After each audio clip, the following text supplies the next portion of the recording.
नमस्कार, मैं चंद्रशेखर जोशी देवभूमि टुडे में आपका स्वागत है। उत्तराखंड सरकार का दावा है कि उसने बीते 4 सालों में 25,000 से अधिक नौजवानों को सरकारी नौकरी दी है। मगर आज नौकरी देने की बात नहीं, बल्कि जो लोग पहले से सेवा कर रहे थे शिक्षा विभाग में अतिथि शिक्षक के रूप में, उन पर लटकी तलवार को लेकर है।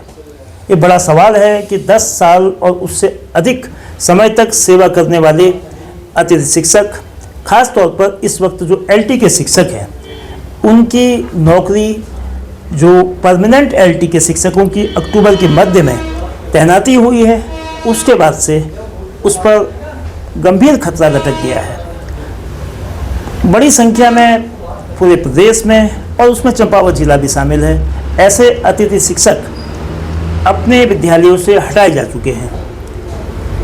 खुद मुख्यमंत्री पुष्कर सिंह धामी का जो जिला है, निर्वाचन क्षेत्र, जिस चंपावत विधानसभा क्षेत्र उनका निर्वाचन क्षेत्र है, उनका राजनीतिक जिला चंपावत, उसमें कला यानी कि जो ड्राइंग का सब्जेक्ट है, उसके एलटी के शिक्षकों को नौकरी से निकाला गया है। करीब 30 से अधिक ऐसे शिक्षक हैं जो बीते 1.5 महीनों से सेवा में नहीं है। वे वो शिक्षक हैं जिन्होंने तकरीबन 10 साल तक दूर के विद्यालयों में सेवा देकर शिक्षा व्यवस्था को पटरी पर लाए, छात्रों के भविष्य को संवारने में उनका योगदान रहा।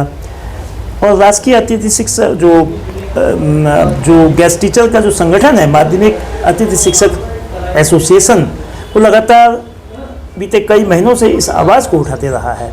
और अब चिंता आज 6 दिसंबर को इसलिए भी बढ़ी है कि एक दिन पहले 5 दिसंबर को मंडलीय काउंसलिंग हुई। दैनताल मंडलीय शिक्षा के जो निदेशक हैं, उनके कार्यालय में काउंसलिंग हुई, लेकिन चंपावत जिले के एक भी शिक्षक का जो ड्राइंग विषय को पढ़ाते थे, उनकी तैनाती बतौर अतिथि शिक्षक चंपावत से बाहर के जिले में भी नहीं हो सकी है।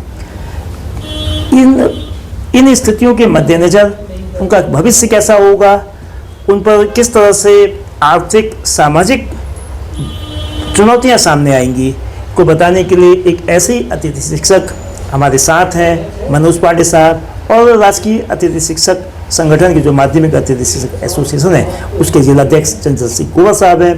पहले सीधे मनोज पांडे साहब से बात करते हैं। पांडे साहब, जो स्थितियाँ हैं, आप लोग करीब 10 साल सेवा कर चुके हैं बतौर गेस्ट टीचर जी, और अब जब ये स्थिति आई है कि अक्टूबर मध्य से पूर्णकालिक तैनाती होने के बाद आप लोगों पर इसका असर पड़ा है, तो क्या प्रतिक्रिया है? आप लोग कहाँ अब तक गए हैं, कहाँ आपने अपनी बात को रखा है, क्या रिस्पॉन्स मिला है? जी नमस्कार सर। सबसे पहले मैं देवभूमि टुडे का सादर धन्यवाद ज्ञापन करना चाहूँगा कि आप लोग समय समय पर हम माध्यमिक जो अतिथि शिक्षक संघ है, हम लोगों की समस्याओं से सरकार को रूबरू कराते रहते हैं। और जैसा कि आपने सवाल किया है कि मतलब किस प्रकार से हम लोगों के ऊपर जो अब क्या बीती होगी, सर मैं आपको जानकारी देना चाहूँगा कि सन 2015 से हम लोग लगातार अतिथि शिक्षक के रूप में मैं कार्य कर रहा हूँ, कला विषय के रूप में। सर्वप्रथम मेरी नियुक्ति जो हमारे चंपावत जिले का दूरस्थ क्षेत्र है, अति दुर्गम क्षेत्र जिसको कहा जाएगा सर, डांडा ककनई में, वहाँ तकरीबन 3 वर्ष तक हम लोगों ने कार्य किया। उसके पश्चात फिर वहाँ से प्रभावित होने के पश्चात मैंने राजकीय इंटर कॉलेज सिप्टी में लगभग 3.5 वर्ष वहाँ पर अपनी सेवा दी। और फिर वहाँ से प्रभावित होने के बाद अभी मैं जब लास्ट टाइम प्रभावित हुआ सर, राव मावली नीड़ में वहाँ से मैं अपनी सेवाएँ दे रहा था।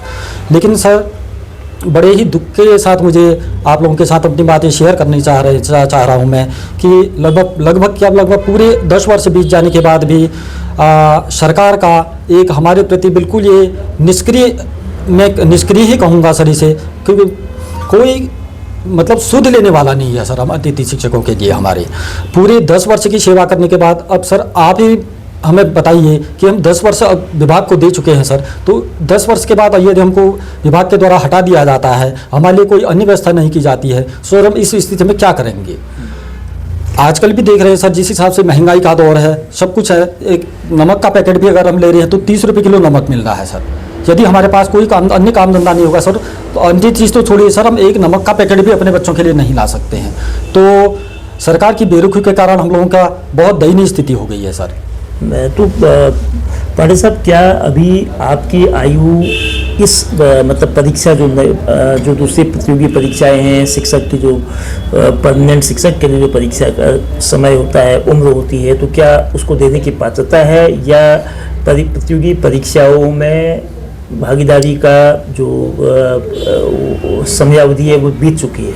नहीं सर, जैसा मैं आपको बताना चाहूँगा कि जो विभिन्न प्रतियोगी परीक्षाएं होती हैं, मैक्सिमम उसमें हमारे जो उत्तराखंड सरकार ने आयु लिमिट रखी है, तो एक एज लिमिट रखी है, तो उसमें 42 साल है। तो हम अब उस आयु को भी क्रॉस कर चुके हैं सर। और हमारे लिए तो विडंबना ये है कि हम अन्य किसी प्रतियोगिता जो परीक्षा है उसके लिए भी अप्लाई नहीं कर सकते हैं सर। कुंवर साहब, जो संगठन के माध्यम से जो LT के अतिथि शिक्षक थे, क्योंकि इनकी तादाद काफ़ी है, आप लोग कैसे आवाज़ उठा रहे हैं, कहाँ कहाँ आप लोगों ने अपनी बात रखी, और क्या कोई विकल्प आप लोगों ने सरकार के सम्मुख, निदेशालय के सम्मुख या शासन के सम्मुख दिया है? सबसे पहले तो मैं सभी को नमस्कार कह के और देवभूमि टुडे का बहुत बहुत धन्यवाद देना चाहूँगा कि आप लोग हमारी बातों को आगे रखते रहते हैं। दरअसल जो अभी कुमाऊं मंडल की काउंसलिंग हुई है, उसमें कुमाऊं भर के जितने जो हमारे कला वर्ग के थे, 36 जो हमारे शिक्षक हैं, उसमें से सिर्फ 6 पद ही वहाँ थे।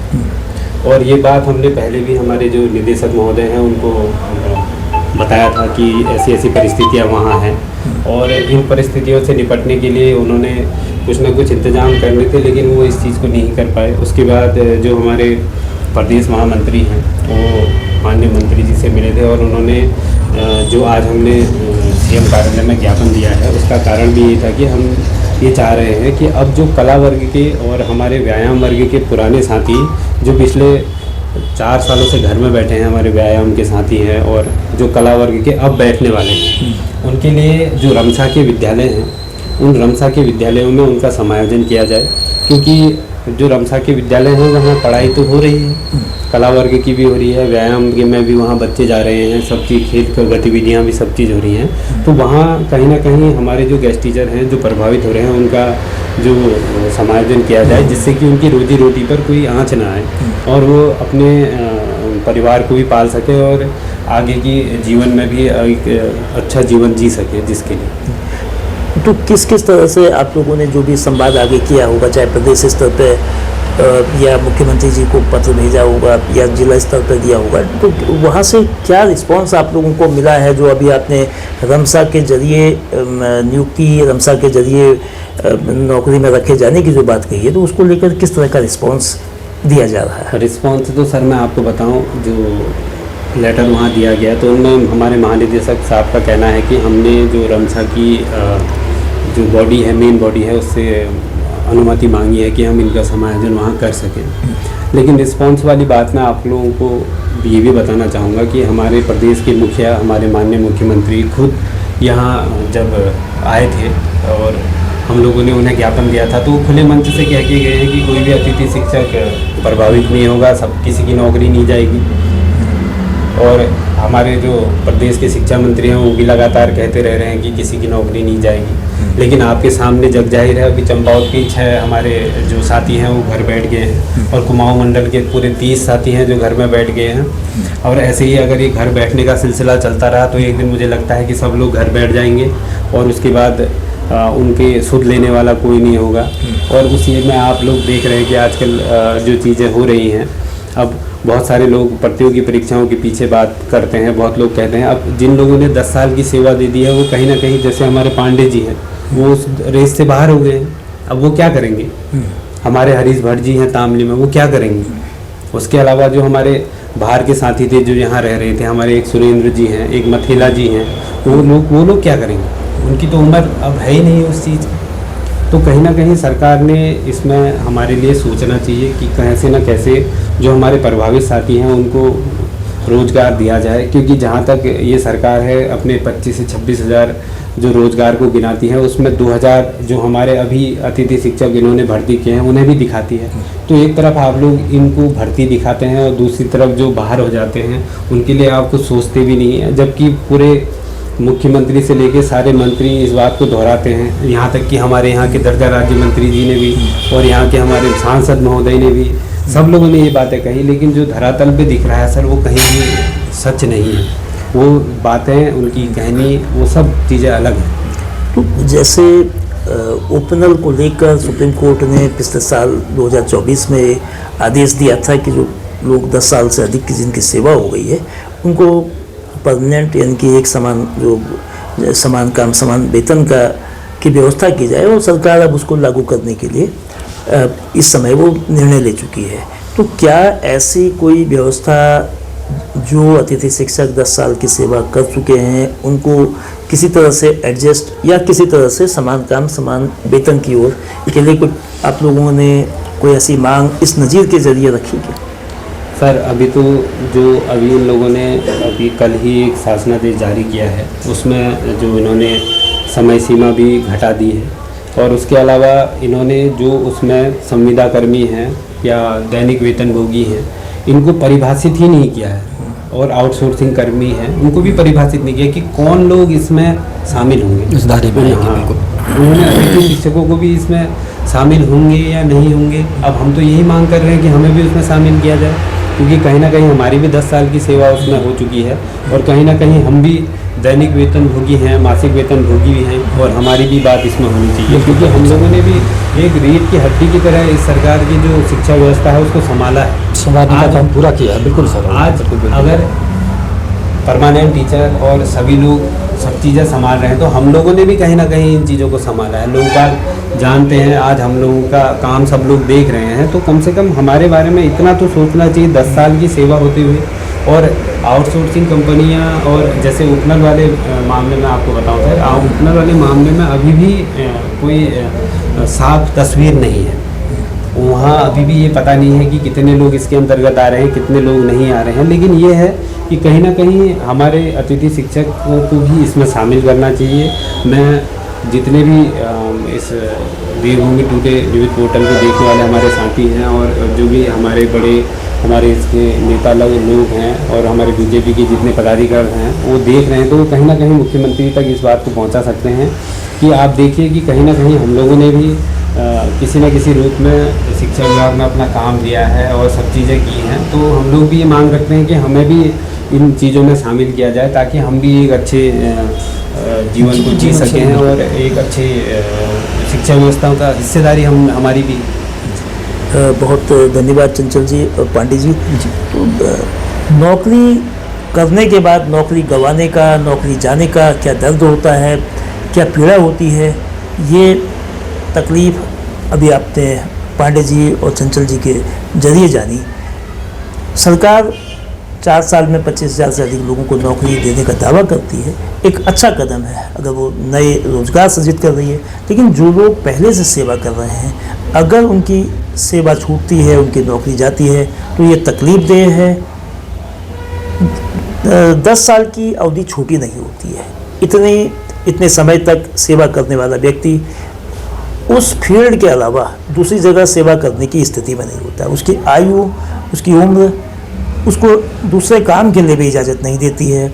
एक ऐसे मौके पर जब स्कूलों को संचालित करने के लिए, ख़ासतौर पर दूर के विद्यार्थियों को पटरी पर लाने के लिए, उनकी पढ़ाई को व्यवस्थित करने के लिए, बच्चों के भविष्य को संवारने की जिम्मेदारी जिन अतिथि शिक्षकों को बेहद कम मानदेय में दी गई थी, और उन्होंने उस जिम्मेदारी को बखूबी निभाया भी।